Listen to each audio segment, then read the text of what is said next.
Alright guys, welcome back. So another video with art on deck, and this week we are covering light and color and light, whichever one that you fancy. Now just a recap from last video is what we covered was light and shadow. So before we move forward, I just want to remind that light has different properties. Now, some of the essential properties when it comes to painting is the intensity of light, the dispersion of light, the reflection and direction of light. Okay, so I have explained this in a bit more depth in the previous video. I will put the link in the description. Now, before we get into this lesson, we gotta get into Newton. Okay, so Sir Newton. So he was the first guy who took white light and put it through a prism while experimenting through, and he noticed that the white light divided into five colors. Yes, I said five. Okay, now back in that day, Isaac, Newton was like, okay, I just want to keep it five colors. I don't want to keep it seven. But then he agreed to the people's demands and said, okay, seven has a poetic value, has like a very numerical value, right? So he added the color orange and violet to it later. Now, the reason why Newton did this is because he wanted the seven colors of the rainbow to match with the seven notes of the musical instruments. He wanted to match with the 7 days of the week and with the more biblical sense of the 7 days that God took to create the universe, according to Abrahamic religions, right? 7 days for God. Okay. Now, but let's to go further into color theory, I have to explain this, so please bear with it. Um, Now, light, when Newton saw, is that light is a wave. Okay.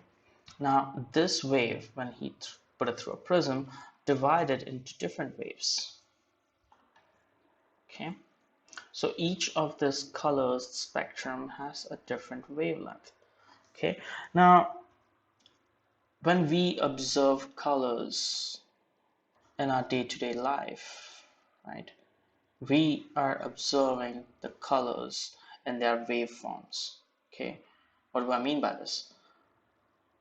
You're looking at the colors not for just the pigment they are, but for the only type of wavelength that those materials are reflecting. So we know that light is reflectable, right? So what happens is that sometimes, say a leaf, light hits, everything gets absorbed except the green wavelength, and that's what we see. Okay, so this is a fact that happens with light. Okay, so I want you guys to remember this because we're going to get back to this.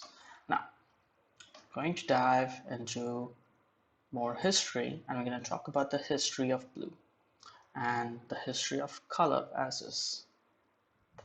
At least that's what I would call. Okay. Um, Now, the oldest known colors to man, or the oldest known colors invented by man. Okay. I won't call colors colors anymore. I would switch them to pigments. Okay. Now, this switch of calling colors pigments is very important. And I will tell you that when we get to digital painting and application of colors in digital painting. So, red, black, and white are the world's most important colors.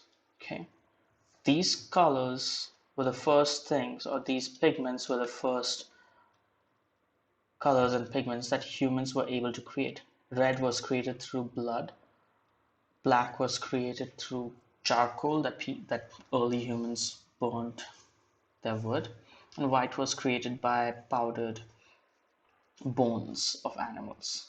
Okay, so these were the very old pigments that humans were able to create. Later on, as years passed, yellow, green, and indigo were added to this mix. Okay, now why are these colors so important? These colors are important is because these colors are strong. Okay, if you use these colors properly, you can create some interesting situations. So, for example, these logos. One is the Netflix logo, one is the YouTube, one is the swastika, one is Nikon. I don't need to explain this a lot. Hitler knew, he was an art student, he knew using these pigments would give him a strong icon to promote his political regime. And that's the reason why we saw this shit in the past, right? We just cover that. We don't want to see that anymore. But you need to know your history, so that's the reason I'm getting back to this, right? So these are the oldest known colors. They invoke a certain type of emotion. YouTube itself, like the platform that I'm putting all these videos out on, are made up of these three colors. See that? Nikon cameras too, but except the red, it's been switched with yellow. Same thing with Netflix. Okay, so there are many logos that do. Now, of course, there are some with like just green, some with just purple. There are those as well, but then we will get to that as we go. Okay. Now, one thing that people don't understand is there was one color that was never invented by humans until 6,000 years ago, and that was the color blue. Okay, blue was only developed by humans 6,000 years ago. Blue is a color which is rarely found in nature. You will never find an animal, a bird, or a fruit which naturally has the pigment of blue. Blue is one color which no organic life form is able to produce. Okay. Now, you might say tin, but we have some butterflies, we have some frogs, we have blueberries, we have blue jays that produce blue. How is that possible? Right? And that's when I'll bring it back. This theory, it's not theory, this fact. Now, light is made up of waves and different wavelengths. So when you look at this, right? When you look at all this, you're just looking at a tiny example of what I'm trying to say, or not a tiny example, the most relevant example. Sorry, this is like very unscripted, and I'm having like a lot of bad toothache too, so excuse my mistakes. So, where was I? Yeah, so let's say if I look at like a blue butterfly, okay? A blue butterfly has, if you zoom down, it has many little particles, okay? Now these particles will trap all the wavelengths inside its body, okay? So that only the blue wavelength gets emitted out, okay? The same thing with this frog, the same thing with this blue jay. It's a bit different with a blueberry, and I will explain to you how that is done by a blueberry at the end of this video, or at the end of the whole color theory class, and I promise you guys that. Okay, so literally that's how blue is created. Like, it's basically an illusion. You cannot extract this blue into a powdered form and keep it with you and say that, oh, this is the blue that I created and I love this blue. No, you can't do that, okay, because blue is very rare. Now, let's move on. So, to the next part. Now, over here, I have a few paintings, okay? Now, in these paintings, if you notice, there is no blue, okay? These colors don't have any blue in them, okay? They are devoid of blue. See that? Now, early paintings, they did not look at the sky and they say, oh, that's a wonderful blue sky. Like back in the day, like classical Arabic and Persian literature referred to the sky as the green expanse. Okay, before the invention of the color blue, before they could manufacture the color blue into a dye, into a pigment. Now, white, this color of the sky was considered white due to many people associating day with light and night with dark, right? Even water was considered colorless, green, or sometimes just gray because water does not have any color, and water, just as we said, reflects and refracts and does all that stuff with the light that it's absorbing. Now, so why did early artists use the color green to showcase something blue rather than come up with blue? So for that, I'll come back over here. Now, this is our hue saturation. Now slide to the color cube. If you look, blue is right here and the green is right here. Going from blue to green is much of a shorter distance, basically saying that the wavelength of the blue and green is closer than blue and purple. Okay, that's the reason why many artists back in the day, before blue was invented, they used a desaturated version of green. So if I take green, right, if I desaturate it, you can make it look like the sky. Okay, but you can't get away with it, but it worked for that time. Okay, so you'll see most of these paintings, they were not exactly blue. You see some blue, but we will get to that, and I'll show why some paintings had like a tiny bit of blue, why this had like a tiny bit of blue. But if you see these guys, they were all green, right? That was devoid of blue. Now look at some more paintings. Now paintings from when blue was invented.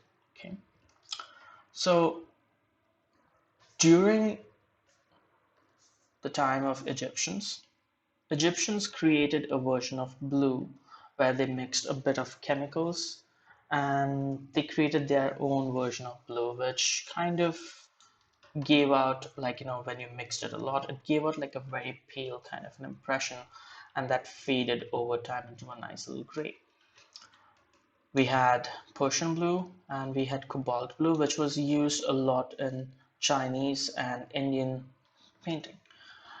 But it wasn't a real fresh blue because if you look, it was much closer to the greenish blue, right? It's Persian blue, it's close to blue. Even this is kind of, but it's not exactly. It's not that lush blue. So I'll talk about the history. So back 6,000, 7,000 BC, lapis lazuli was discovered, the mineral, okay? It was discovered in modern day Iraq, like Afghanistan. Now people, they were fascinated by it and they wanted to use that in their paintings. And it created, like lapis lazuli was used later to make the perfect ultramarine blue. This is ultramarine blue. If you look at an ultramarine blue, it sits exactly at that spectrum. See that? And you can check out the hex codes too if you want. It sits exactly at that area, unlike these guys. So,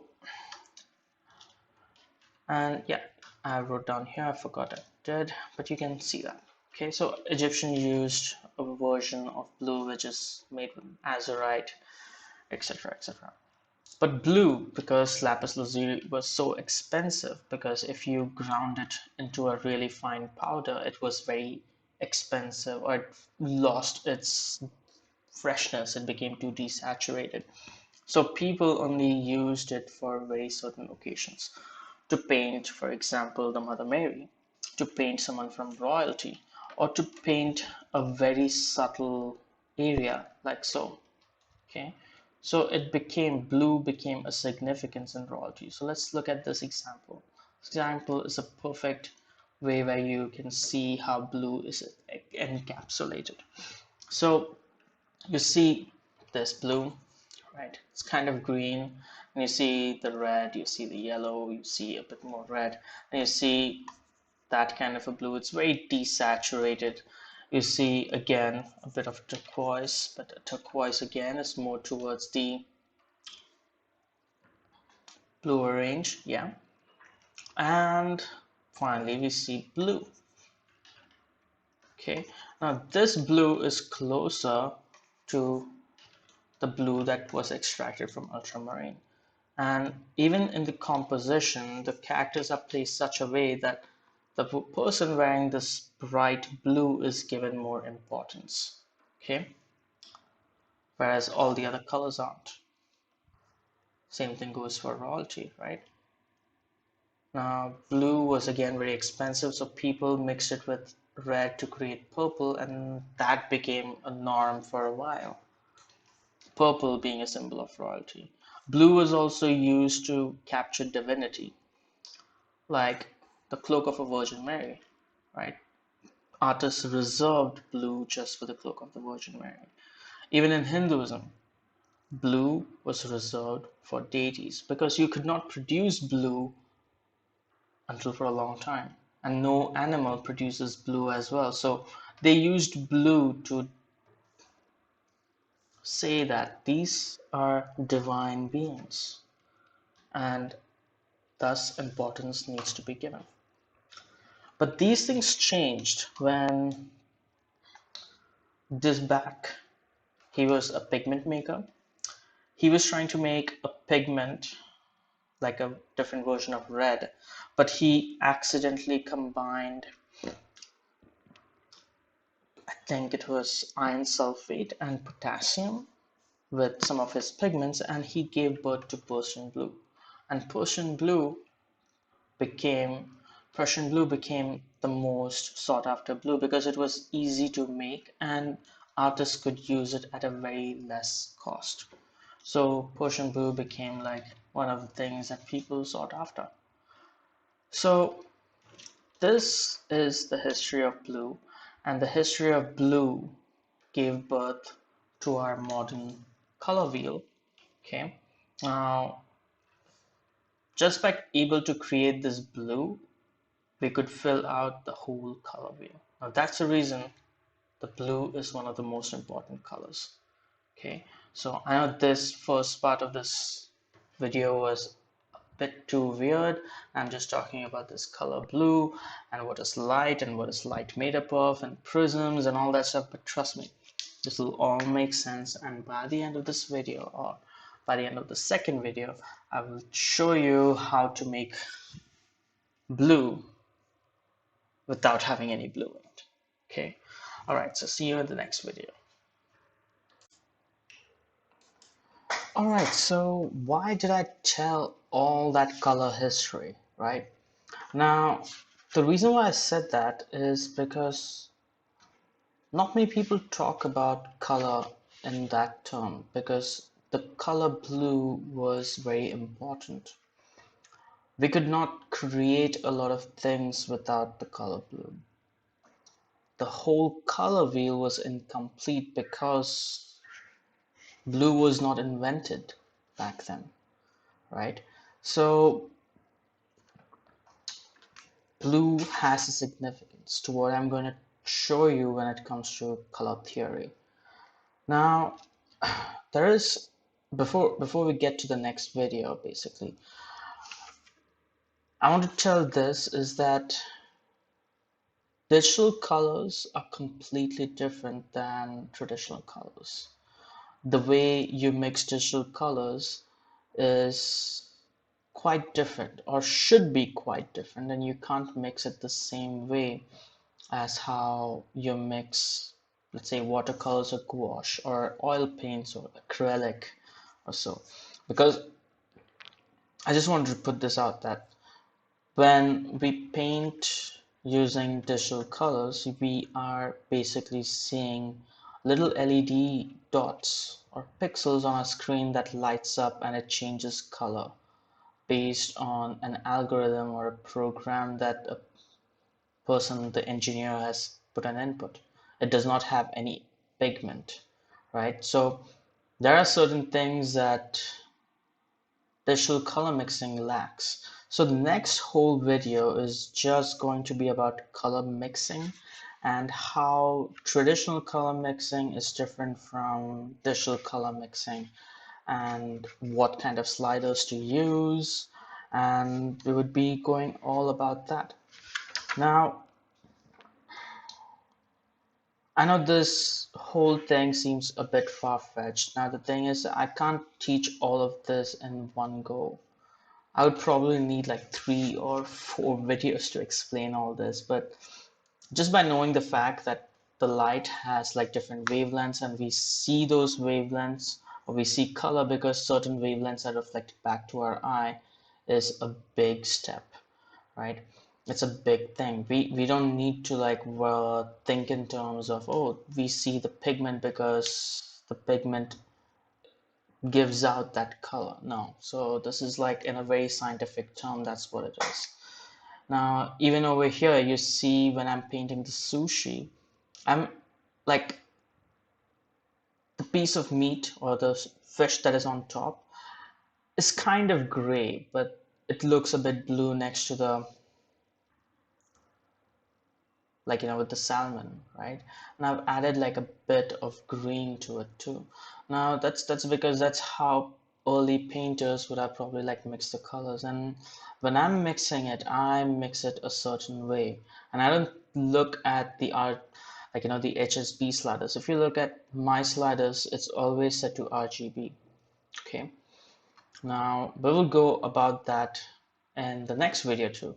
I'm sorry about me being very choppy because I have like a really bad toothache, as I said before, and it's basically my wisdom tooth that's coming out and I need to remove that. Ah, whatever, part of life. Again, you think of light, like the way light affects your colors is like how you're cooking. Right now, by learning about light from the first video that I made, you just learned about how heat is used in cooking, right? Now, the ingredients that we're going to cook is what is called colors. So I think this is like a really good analogy. Like, more light, the more colors are going to pop out. The less of the light, the less colors are going to pop out, right? So the same thing, like, if you put more light or more heat into your food when you're cooking, food goes bad. So you can't even just like go completely white with your uh, tonals and like tints and so on and so forth. Anyway, I'm just rambling and putting like a sushi demo right after this. And let's just skip through it. Like, you guys can see, like, I'm just using a round brush to use this. Again, going back to my brush tutorial where I show that you just need like a few brushes to do these kind of things. You don't need a lot of brushes. You can apply just like a simple round brush texture, like, you can apply like a texture with a dual brush and just use it, etc., etc. Yeah, overall, I just wanted to put this demo into it. All right, so going to the next video. All right, so see you guys in the next video.